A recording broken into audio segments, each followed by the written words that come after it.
ഈ ഏറ്റവും ഒടുവിൽ നവകേരള യാത്രയ്ക്ക് മന്ത്രിമാരും ഒന്നിച്ച് 18 മന്ത്രിമാരും ഒന്നിച്ച് ബസ്സിൽ ആഴ്ചകളോളം സഞ്ചരിച്ച് ഓരോ നിയോജക മണ്ഡലത്തിലും എത്തിയ സന്ദർഭത്തിൽ മാത്രമാണ് പിണറായി വിജയനുമായി അടുത്ത് ഇടപഴകാനും സംസാരിക്കാനും പോലും പല മന്ത്രിമാർക്കും അവസരം ലഭിച്ചതെന്നാണ് എനിക്ക് തോന്നുന്നത്.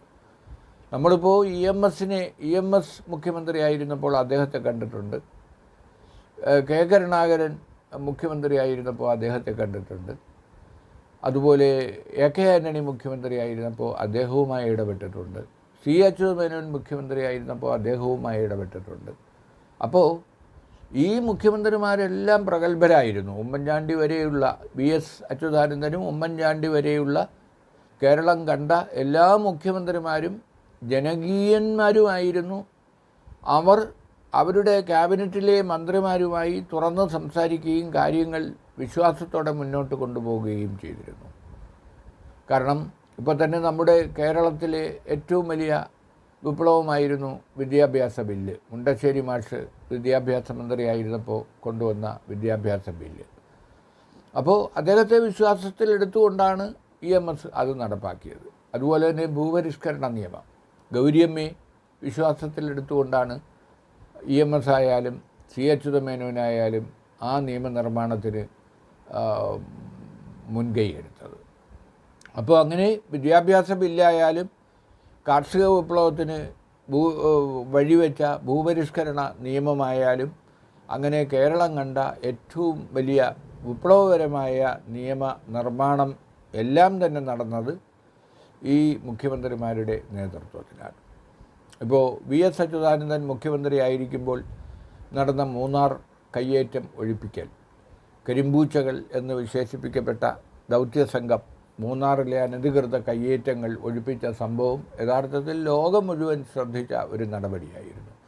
കാരണം ടാറ്റയും അതുപോലുള്ള വൻ കുത്തകകളും കൈയടക്കി വച്ചിരിക്കുന്ന ഏക്കർ കണക്കിന് ഭൂമി, അവർ നിർമ്മിച്ച അനധികൃത കെട്ടിടങ്ങൾ, അതെല്ലാം JCB ഉപയോഗിച്ച് പൊളിക്കാനും അത് പാവപ്പെട്ടവർക്ക് കൊടുക്കാനായി സർക്കാർ ബോർഡ് വെച്ച് സർക്കാർ ഭൂമിയാക്കി മാറ്റാനും നടത്തിയ ആ ശ്രമം അന്ന് CPMൻ്റെയും CPIയുടെയും ഭാഗത്തു നിന്ന് എതിർപ്പുണ്ടായെങ്കിൽ പോലും മുഖ്യമന്ത്രി എന്ന നിലയിൽ മറ്റു മന്ത്രിമാരുടെ എല്ലാം വിശ്വാസം ആർജിച്ചുകൊണ്ട് VSന് മുന്നോട്ട് പോകാൻ കഴിഞ്ഞു. പക്ഷേ ഇപ്പോഴും ഇരട്ടച്ചങ്കനാണ് എന്നൊക്കെ അവകാശപ്പെടുന്നുണ്ടെങ്കിലും ആരെയാണ് മുഖ്യമന്ത്രി ഭയപ്പെടുന്നത്? മുഖ്യമന്ത്രി എന്തുകൊണ്ട് മന്ത്രിമാരെ വിശ്വസിക്കുന്നില്ല? മന്ത്രിമാർക്ക് പരസ്പരം വിശ്വസിക്കാൻ കഴിയുന്നുണ്ടോ? ഏതെങ്കിലും ഒരു മന്ത്രിക്ക് സ്വന്തം വകുപ്പിൽ സ്വതന്ത്രമായി തീരുമാനങ്ങൾ എടുക്കാനും നടപ്പാക്കാനും കഴിയുന്നുണ്ടോ? ഉദ്യോഗസ്ഥരെ നിയന്ത്രിക്കാൻ അവർക്ക് കഴിയുന്നുണ്ടോ? ഉദാഹരണത്തിന് ഇപ്പോൾ റവന്യൂ മന്ത്രിയാണ് സിവിൽ സർവീസ് ഉദ്യോഗസ്ഥരെ നിയന്ത്രിക്കേണ്ടത്. ജില്ലാ കളക്ടർമാരുടെ നിയന്ത്രണം റവന്യൂ മന്ത്രിക്കാണ്. പക്ഷേ CPIക്കാരനായ റവന്യൂ മന്ത്രിക്ക് ഇവിടുത്തെ റവന്യൂ ഉദ്യോഗസ്ഥരെ നിയന്ത്രിക്കാൻ കഴിയുന്നുണ്ടോ? ഇല്ല എന്നെല്ലാവർക്കും അറിയാം.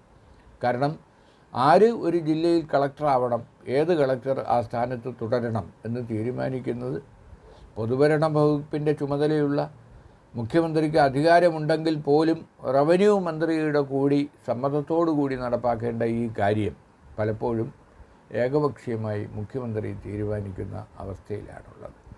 പിന്നെ ആഭ്യന്തര വകുപ്പാണ് ഏത് സർക്കാരിൻ്റെയും വിജയത്തിനും പരാജയത്തിനും കാരണമാകുക.